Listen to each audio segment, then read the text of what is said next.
हे guys, अस्सलाम वालेकुम। Welcome back to my channel Zumzum World. तो कैसे हैं आप लोग सब? मैं उम्मीद करती हूँ कि आप सभी बहुत अच्छे होंगे और आप लोगों की दुआओं से माशाल्लाह मैं भी अच्छी हूँ। तो यहाँ आप पापा जी की दुकान देख लीजिए। पापा जी की दुकान का हाल ये है। कल की बात, कल मैं सहरी करके और मैं थोड़ा सा लेट गई थी तो मेरी आँख लग गई।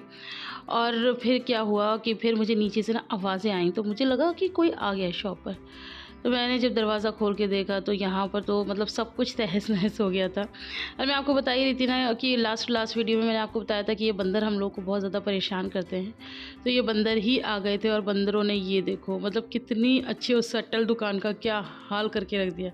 पापा जी के सारे कपड़े और इनके बटन्स के जो बॉक्सेस होते हैं वो, और पता ही नहीं, ये तो मैंने अभी थोड़ा सा लेट शूट किया है। आपके जीजू ने काफ़ी कुछ कवर कर दिया। ये आपके जीजू सारे बटन बीन रहे हैं बेचारे।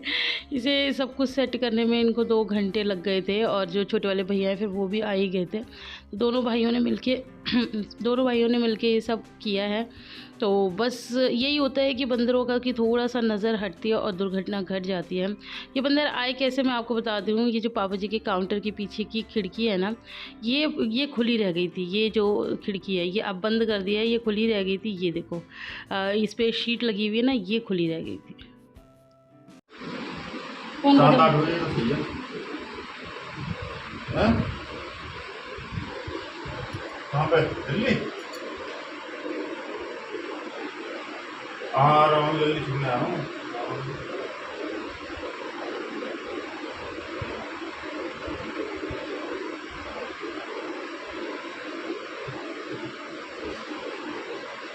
कौन मर गया?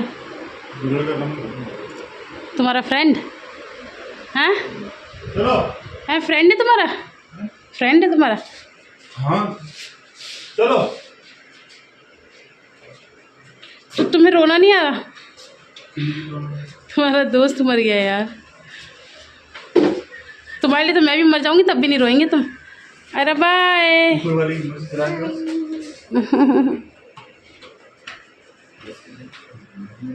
मैं मर जाऊंगी तो रोएंगे? अरे ऊपर वाली मर्जी थी। अच्छा अच्छा बुला लिया? अच्छा अच्छा अच्छा। तो मैं पागल हूँ जो हर नमाज में दुआ करती हूँ कि तुम्हारी उम्र लंबी करे अल्लाह पाक। है अच्छा जी। तो अब ये जा रहे हैं आयरा को स्कूल छोड़ने और इनका जवाब तो आप लोगों ने सुन ही लिया है ना। जिनकी डेथ हुई है ना वो इनके बचपन के बहुत अच्छे दोस्त हैं और आप लोग देख सकते हैं इनका रिएक्शन। तो फिर उसमें मतलब गर्मा गर्मी में हमने भी अपने मन की बात पूछ ली, लेकिन जवाब जो आया वो तो आप लोगों ने सुन ही लिया। तो मतलब पता नहीं क्यों मुझे ऐसा लगता है कि ये शायद जब मुझे खो देंगे तब इन्हें एहसास होगा मेरे प्यार का या किसी चीज़ का, क्योंकि मुझे ऐसा लगता है कि मैं तो भाई बहुत ज़्यादा प्यार करती हूँ और मैं अपने अपने हर फ़र्ज़ बहुत अच्छे से निभाती हूँ। लेकिन सामने से जब नई चीज़ें मिलती हैं ना तो इंसान को कहीं न कहीं फ़ील होता है। तो यही कहते थे कि सुबह-सुबह ऐसी बातें मत कर, तो शायद मुझे अच्छा लगता है। तो बस जी, दोपहर में ये आ चुके थे तो मैंने खाने में इनको दिया है, ये कासी फल की सब्ज़ी है, रायता बना दिया था फटाफट से, अंडा बना दिया था और रोटी बना दी थी। अच्छा, इस बात से मुझे ध्यान आया कि मेरे पास ना काफ़ी कमेंट्स ये आ रहे थे, मैंने लास्ट वीडियो जो डाला था उसमें ये सो रहे थे। तो लोगों ने यही कहा था कि क्या इंडिया में मतलब जो मर्द होते हैं उनको क्या रोज़े नहीं रखने होते? ज़्यादातर उन लोगों ने देखा होगा और ये बात ठीक भी है कि ये ज़्यादातर होता ही है, हर घर में कोई ना कोई ऐसे होता है जो रोज़े नहीं रखता। तो ये बात तो शायद काफ़ी हद तक ठीक ही है भाई, क्योंकि ये भी नहीं रखते और छोटे वाले भैया भी नहीं रखते। हाँ, लेकिन पापा रखते हैं। मतलब ऐसा नहीं है कि कोई भी नहीं रखता, कोई रख लेते हैं। लेकिन इतना मुझे ऐसा लगता है कि लोग फ़र्ज़ समझते ही नहीं हैं। ये बात तो मुझे भी ठीक लगती है, क्योंकि मैंने इनसे पूछा था, मैंने कहा कभी ज़िंदगी में रोज़ा रखा है? तो इन्होंने कहा नहीं, मैंने आज तक कभी रोज़ा ही नहीं रखा। तो मुझे फिर वो वाला कमेंट बिल्कुल ठीक लगा कि काफ़ी लोग ये सोचते हैं कि शायद उनके ऊपर फ़र्ज़ है ही नहीं, लेकिन ऐसा है नहीं। हर इंसान पे फ़र्ज़ रखने चाहिए। अब आप लोग कहते हैं कि आप कहा करो, मैंने कह दिया है, लेकिन जब कोई जिस इंसान ने अब तक नहीं रखे वो अब मेरे कहने से वो भी आपको लगता है कि वो कभी रखेंगे, और जब रखेंगे अपने दिल से रखेंगे। तो यहाँ पर सारे कामों से निपटने के बाद अब मैं जल्दी-जल्दी कर रही हूँ तिलावत, क्योंकि मुझे टाइम ही नहीं मिल पाता तिलावत करने का, तो मैं कहा अब मैं कर लूँ। और लिबा भी मेरे पास ही लेटी हुई है, अभी मैंने उसको दूध दे दिया है, तो वो अभी थोड़ा सेटल है, तो मैंने कहा जल्दी-जल्दी मैं कर लेती हूँ। क्योंकि बड़ी मुश्किल से ही अब ऐसा हो गया, पहले एक ज़माना था जो मैं 2-2 कुरान माशाल्लाह से कंप्लीट कर लिया करती थी, लेकिन अब तो एक करना बड़ा मुश्किल हो जाता है। मतलब ख़ैर मैं ये नहीं कह सकती कि नहीं हो पाता, क्योंकि मैंने लास्ट ईयर भी बहुत कोशिश की थी, तो मैंने खींच लिया था। और इस साल भी मैं यही कोशिश करूँगी कि मैं मतलब पूरा मुकम्मल ज़रूर ही करूँ, और अल्लाह आगे भी कराएगा भी। तो बस यहाँ पर मैं अब फटाफट नमाज़ ज़ोहर मैंने अदा कर ली है। अब मैं जल्दी से पढ़ लेती हूँ, उसके बाद मैं करूँगी थोड़ा-सा आराम, क्योंकि अब मैं थक चुकी हूँ। हालाँकि मैं सुबह सो गई थी, लेकिन फिर उसके बाद फिर इतने सारे काम थे, तो अब मैं और यहाँ पर ना आप सोचेंगी मैंने ड्रेस भी चेंज कर लिया, मैंने बुर्का पहन लिया। शाम का टाइम है और मुझे घर जाना था, तो मैं बिल्कुल रेडी हो गई थी। तो मैंने पापा जी को आवाज़ लगाई, मैंने कहा पापा जी मैं आ जाऊँ? क्योंकि नीचे भी सारे बिज़ी रहते हैं ना, और अब सायों का टाइम है। तो फिर पापा ने कहा अभी 5 मिनट रुको। तो मैंने सोचा 5 मिनट क्या रुकना, अब एक-एक लम्हा बहुत ज़्यादा कीमती है, तो मैंने फटाफट से मेरा थोड़ा-सा रह गया था। मैंने कहा मैं इसे कंप्लीट कर लेती हूँ। हो जाता है ना कि जब पारा शुरू किया हुआ तो वो कंप्लीट हो जाता है, तो अपने आप को दिल में बड़ी राहत सी मिलती है। तो बस मैं वही कंप्लीट करने में लगी हुई हूँ। अब जब पापा जी की आवाज़ आएगी तो मैं चली जाऊँगी। और आयरा के स्कूल खुल चुके हैं, आयरा का स्कूल है, ट्यूशन है, तो आयरा बहुत ज़्यादा थक जाती है। तो आयरा सोती रहेगी, मैं उसे छोड़ के जाऊँगी, और लिबा को मतलब नींद में से ही उठा के मैं ले जाऊँगी गोद में, और आयरा अपने दादू के साथ आ जाएगी और लिबा मेरे साथ चली जाएगी। तो बस ऐसे करके मैं अपना टाइम इस तरह से पूरा मतलब कर रही हूँ। तो बस जी, अब मैं पहुँच चुकी हूँ मम्मी के पास, और मुझे क्या बनाना है, मुझे बनाना है पोहा। पहले मम्मा दूध लेने चली गई थी, लेकिन फिर जैसे ही मैं पहुँची वैसे ही मम्मा भी आ गई हैं। तो बस मैं आज बनाऊँगी पोहा, और बहुत अच्छा लगता है, थोड़ा लाइट भी रहता है और मेरी डाइट के अंदर भी है। अच्छा, मुझे बहुत सारे अभी कमेंट आए थे, मैंने पहला रोज़ा और इफ्तारी डाली है ना, तो उसमें आप लोगों के बहुत प्यारे-प्यारे कमेंट आए, और आप लोगों ने मुझे समझाने की कोशिश की है कि आप डाइटिंग ना करें, आप अच्छे से खाएँ। डाइटिंग इन द सेंस कि थोड़ा-सा यही है कि अवॉइड कर रही हूँ मैं चीज़ें, जैसे फ्राइड वगैरह। अब ये क्या होता है, ये फ्राइड वगैरह ही इंक्लूड कर लो तो काफ़ी सारी चीज़ें, मतलब प्लेट बहुत ज़्यादा भरी-भरी सी लगती है। अब ये फ्राइड वगैरह ही थोड़ा-सा मैंने अवॉइड किया हुआ है, तो आप लोगों को लग रहा था कि मैं तो कुछ भी नहीं खा रही हूँ। तो कोई बात नहीं, थोड़ा दिन ऐसे चला लेते हैं, देखते हैं कब तक कर पाते हैं हम। तो बस यहाँ पर मैंने ना थोड़ा-सा नाप लिया था, तो 2 कटोरी से थोड़ा ज़्यादा मैंने पोहा बनाना है। और यहाँ पर मैंने टमाटर और हरी मिर्च और हरा धनिया, ये 3 चीज़ें इसके अंदर कटोरी में, और प्याज़ तो आप लोगों को कटी हुई सामने दिख ही रही होगी। तो बस ये ज़रा सी प्याज़ से मुझे बनाना है। अच्छा, मैं इसकी रेसिपी ऑलरेडी पहले भी दे चुकी हूँ, लेकिन फिर मैं दोबारा से दे देती हूँ, क्योंकि फिर कमेंट आ रहे होते हैं कि आपने कैसे बनाया, कैसे बनाया। तो बस यहाँ पर मैंने ये हल्के से तेल में ये प्याज़ डाल दिए, और इसमें ना राई भी डालते बहुत सारे लोग। मुझे राई का टेस्ट बहुत ज़्यादा पसंद नहीं आता, तो इस वजह से मैं नहीं डालती, मैं खाली प्याज़ डाल देती हूँ। वैसे राई भी पड़ती है, अगर आप डालना चाहें तो डाल सकते हैं। और ये जो प्याज़ होती है ना, हमें बहुत ज़्यादा ब्राउन नहीं करनी, बस हल्की सी ऐसे ही पिंकिश करनी है। और बस इसके बाद फिर मैं क्या डालूँगी वो मैं बताती हूँ। ये मैंने डाली है थोड़ी सी हल्दी इसके अंदर, तेल में ही डालो तो सही रहता है, हल्दी का थोड़ा कच्चापन निकल जाता है। और फिर मैंने इसके अंदर ये डाल दिए पोहे। पोहे मैंने बिल्कुल भी डिप नहीं किए हैं, इसको बस छन्नी में ही निकाला था और धो के रख दिया था। जब तक मैं और सारी चीज़ें काट रही थी ना, तब तक ये पोहे अपने आप में ही गल गए हैं। तो बस अब मैंने इसके अंदर इसको डाल दिया है। और आप लोगों के तो खैर क्या ही कमेंट आ रहे थे। और ये मैंने थोड़ी सी चीनी भी डाली इसके ऊपर। तो अपी का फ़ोन आया था मेरे पास, अपी ने मुझे इतना सुनाया था, इतना सुनाया था, पागल हो गया, मरेगी ये वो है। तो मैंने नमक भी डाल दिया इसके अंदर, आप लोग देख लो। तो वही होता है ना, अपनों को तो एहसास होता ही है। और आपी यही कहती कि तू ये ऐसे क्यों कर रही है अपने साथ, और तुझे कौन सा मॉडलिंग करनी, क्या मॉडलिंग का ऑफ़र आ गया है क्या? सो एंड सो अपने होते हैं तो ऐसे कहते ही हैं। चलो मैं थोड़ा-सा, फिर उन्होंने इतनी कस्में वगैरह चढ़ा दी हैं कि अगर मैंने अब देख लेना तुझे इस तरह से हल्का-फुल्का खाते हुए, तो फिर देख लियो, और ये और वो। तो मैं थोड़ा-सा ट्राई करूँगी कि और चीज़ें मतलब थोड़ा-सा इंक्लूड करूँ, ताकि उनको बहुत ज़्यादा सुकून मिले। मतलब ये जो परिवार वाले होते हैं ना, और ख़ासकर परिवार वाले और आप लोग सब इतना प्यार करने वाले, और खुद मेरे सास-ससुर भी मुझे कुछ करने नहीं देंगे। मतलब ये नहीं, मम्मी भी इतना मना कर रही थी कि तू ऐसे क्यों कर रही है, ऐसे क्यों कर रही है। उनको बड़ी मुश्किल से समझाया कि मम्मा प्लीज़ मुझे करने दो ना, करने दो ना। तो बस फिर आप ही के फ़ोन आ गए, आप ही ने इतना सुनाया, और फिर आप ही ने मुझे धमकी भी दी है। उन्होंने मुझे ये बोला कि अगर नेक्स्ट सैरी मैंने तेरी ऐसी देखी या अवतार ऐसी देखा, तो फिर मैं मम्मी को बता दूँगी, और मम्मी फिर जो तेरे पास फ़ोन करेंगी, वो फिर तू अपने आप सेटल हो जाएगी। मैंने कहा नहीं मम्मी को मत बताना अब। तो बस अब मैं थोड़ा-सा कोशिश करूँगी। सैरी में तो ख़ैर मुझसे नहीं खाया जाता, पता नहीं मुझे क्या हो जाता है यहाँ पर ससुराल में, और मैं मायके में जाती हूँ तो मैं खा लेती हूँ। इसका शायद ये भी रीज़न होता है, क्योंकि एक दूसरे को देख के इंसान फ्रेश होता है, होड़ होती है, तो उसमें बंदा दूसरा खा रहा होता तो मन भी करता है। अब अकेले का तो मन ही नहीं करता कुछ खाने का, तो फिर मैं क्या ही खाऊँ।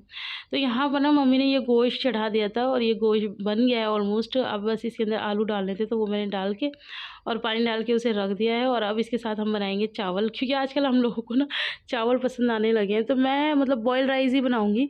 अच्छा, हम लोग थोड़ा सा बॉयल राइस ऐसे नहीं कि जैसे बॉयल करके छान लेते हैं, उतना ही पानी डालते हैं जैसे नॉर्मल चावल मतलब बनाते हैं ना छौंक के, वैसे ही बनाते हैं, बट इसके अंदर छौंका नहीं लगाते। तो इस तरह से बस मैं चावल बनाऊंगी। तो मैं मम्मा से पूछूं कितने बनाऊं, तो मम्मा ने कहा अपने हिसाब से बना ले, जैसे तुझे अच्छे लगे। तो बस फिर मैंने उतने जितने मुझे बनाने थे मैंने बना लिए। और ये हल्का सा मैंने इसके अंदर मतलब ऑयल डाल दिया है, तो थोड़े चावल आपस में एक दूसरे से चिपके ना, बस हल्का सा। वो भी ऑप्शनल है, अगर डालना चाहो तो डाल सकते हैं।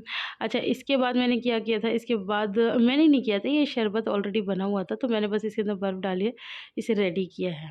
ओके।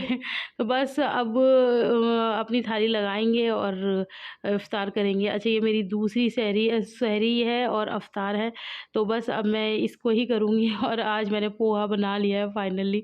तो अभी को यही था कि बिल्कुल खाली थाली थी, कुछ भी नहीं था उसमें, चने थे, कुछ नहीं खाती, अब मर जाएगी। तो मैंने कहा नहीं, अब मैं ऐसा नहीं करूँगी। और ये रमज़ान जो अभी मैं इफ्तार कर रही हूँ, इसके बाद ही जब हमने खोल लिया था तब अप्पी का फ़ोन आया था। और यहाँ पर मेरे गरमा-गरम पोहे देखने में भी माशाल्लाह बहुत अच्छे लग रहे हैं। अच्छा, इसके अंदर मैंने बाद में नींबू भी डाला था, जो मैं ऐड नहीं कर पाई। और ये खाने के बाद हम लोग सैलेड लेंगे, तो वो भी हम लोगों ने कट करके रखा हुआ है। तो बस यहाँ पर तैयारियाँ ऑलमोस्ट कंप्लीट है, रोज़े का टाइम भी होने वाला है। और ये मेरे चावल मैंने बनने रख दिए हैं, तो जब तक इफ्तार हो के नमाज़ वगैरह पढ़ के हम फ्री होंगे, तब तक ये चावल भी बन जाएंगे। तो ये रही मेरी थाली, और ये मैंने बनाई है अपने लिए, और काफ़ी सारे पोहे हैं, आप ये देख लो। और ये मैंने मतलब शरबत ले लिया है। अच्छा, मैं वैसे सोच रही थी शरबत अवॉइड करूँ, लेकिन फिर थोड़ा-सा ठीक रहता है कि इतना तो एटलीस्ट ग्लूकोज़ शरीर में जाना भी चाहिए, तो फिर इसलिए मैंने इसे अवॉइड नहीं किया और मैंने ले लिया। तो यहाँ पर मैंने थोड़े से बस फ्रूट्स रखे हुए हैं कि चलो मैं इनको खा लूँगी। वैसे मेरा मन कुछ ऐसा ख़ास कर नहीं रहा था, लेकिन फिर भी, और मुझे ये सारे फ्रूट्स वगैरह ना पसंद भी नहीं है। मुझे जो फ्रूट पसंद है जैसे बहुत ज़्यादा तो पसंद भी नहीं है, थोड़ा बहुत केला मैं खा लेती हूँ, बट वो मैं खा नहीं सकती। मेरी डाइट में नहीं है। तो बस यहाँ पर इफ्तार हो गया है और अब मैं कर रही हूँ इफ्तार। तो आप लोग भी आ जाइए, बिस्मिल्लाह पढ़ लीजिए हमारे साथ और हमारे इफ्तार में शरीक हो जाइए। तो यहाँ पर पापा जी ने नमाज़ पढ़ ली थी और अब मैं पापा जी को दे रही हूँ खाना।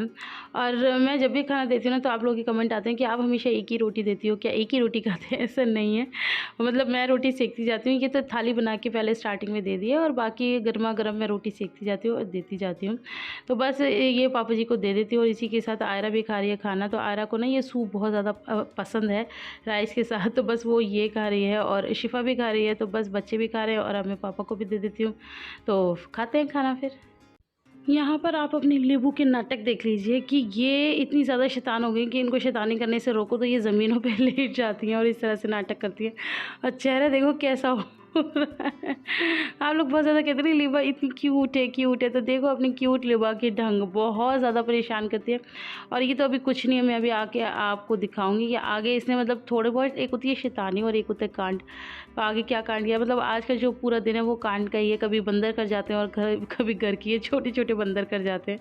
तो बस हम यही झेलने के लिए रह गए। सुबह पापा जी की शॉप का बुरा हाल हुआ और अब मम्मी के घर का बुरा हाल हो गया। और इन बच्चों ने क्या किया वो मैं अभी आपको दिखाऊंगी। और यहाँ ये गई है अपने पापा से मेरी शिकायत लगाने के लिए, क्योंकि मैंने इनको मतलब ये मिट्टी खाती है दीवार खोद खोद के, तो मैंने वो खाने से मना कर दिया और मैं अंदर कमरे में से बाहर ले आई ना, तो वहाँ पर शिकायत करने का ये कि ये मुझे ऐसे ऐसे मतलब प्रताड़ित करती है, ऐसे कह रही होगी ना अपनी ज़बान में। तो बस अपनी ज़बान में ये सब कुछ कह देती हैं। और आजकल तो आयरा कहना सीख गई हैं, मतलब अपी भी नहीं कहती, डायरेक्ट आयरा पे आई हैं। तो कैमरा देख के थोड़ा सा शाई हो गई हैं। और ये देखो हाय तो हमेशा ही चलता है।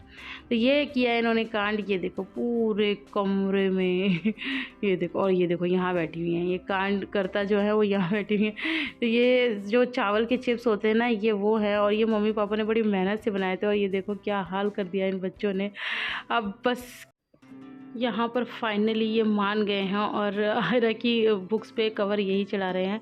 वैसे तो नहीं मानते क्योंकि इन्होंने खुद देख लिया कि मैं 2-3 दिन से लगातार, आप लोगों ने सुबह के उसमें भी देखा होगा कि बुक्स इसी तरह से पड़ी हुई, क्योंकि मैं कोशिश कर रही हूँ और मैं बार-बार उसको पिन अप करती हूँ और वो नहीं हो पाता। हालाँकि आप लोगों ने भी बहुत सारे सजेशन दिए बट कुछ भी काम नहीं कर रहा था, तो फिर अब यही कर रहे हैं। जेंट्स थोड़ा सा कर लेते हैं ना ये सब काम, बड़ी मुश्किलों से मिन्नतों से बिठाया है इन्हें करने के लिए, तो बस अब फाइनली ये काम हो ही जाएगा। मतलब मेरे सर पे इतना ज़्यादा बोझ था ना, ये पता नहीं कब होगा, कैसे होगा। और फिर वो ये ना छोटे बच्चे हैं, अब ये इनको इसी तरह से बुक्स दे दो तो फिर वो ख़राब कर ही लेते हैं। तो इन्होंने खैर काफ़ी अच्छे तरीके से कर दिया था। तो काम सब आते हैं लेकिन वही बात है कि बंदा करना नहीं चाहता है, तो ये बड़ी मुश्किल से इस काम के लिए माने थे। हालाँकि बीच में बहुत नाटक दिखा रहे थे बट फिर भी मैंने कहा अब कर दो भाई, नहीं हो पा रहा तो अब हम क्या करें, वैसे तो हम सारे काम कर ही लेते हैं। तो बड़ी मुश्किल से फंसे हैं ये तो बस यहाँ पर लिबा भी आना चाह रही है लेकिन लिबा को हम नीचे नहीं ले रहे हैं क्योंकि फिर वो नीचे आके फिर से शैतानियाँ करेगी और शैतानियों की बिल्कुल बॉस होती जा रही है वो धीरे धीरे।